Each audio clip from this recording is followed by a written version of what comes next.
Hello there, I'm Joe. I'm Gavin.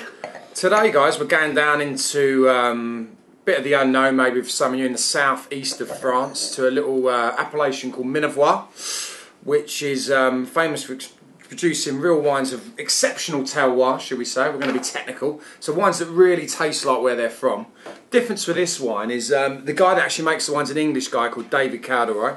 And he was one of the world's first flying winemakers. So he went and made wine in Australia and all over Europe. So he's adapted lots of different styles into making this wine.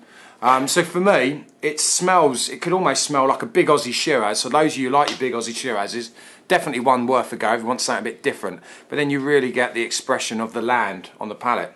Is that quite a common thing? Winemakers flying around making different wines, different countries? Well, I mean, I think it's been something that obviously in the past, people have been there's been lots of regulations and lots of almost snobbery in the wine trade, and I think people are now realising, so you wouldn't get a Frenchman flying to Australia to learn how to make wine. I mean, they wouldn't do, but this guy's an English guy and he thought, well, I want to take the best methods from Australia, the best methods from France, whack them in a bottle, let's see what we come up with. Great.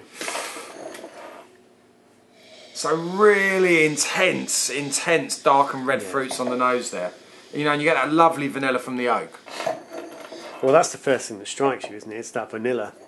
Yeah, I mean, so obviously any wine that's got a lot of oak in, you're going to get a lot of vanilla present on the nose and that sort of leather. So you've got, with this wine, you get some vanilla, some leather, and then you get that it adds the extra weight to the wine as well. But on the palate, it does seem a lot more French on the palate than it does on the nose. It hasn't got that alcohol stripping sensation on the tongue that a lot of those Aussies have. You know, that kind of burning feeling. It's much more well balanced, isn't it?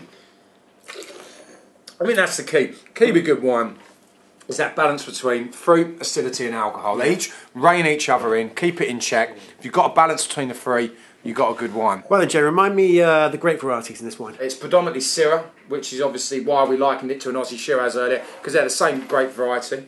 And then you've got some Grenache, some Mourvedre, which are growing a lot down there, and a lot of the Carignan. That it's a real favourite grape of mine. Really old vines, and you get some real richness there.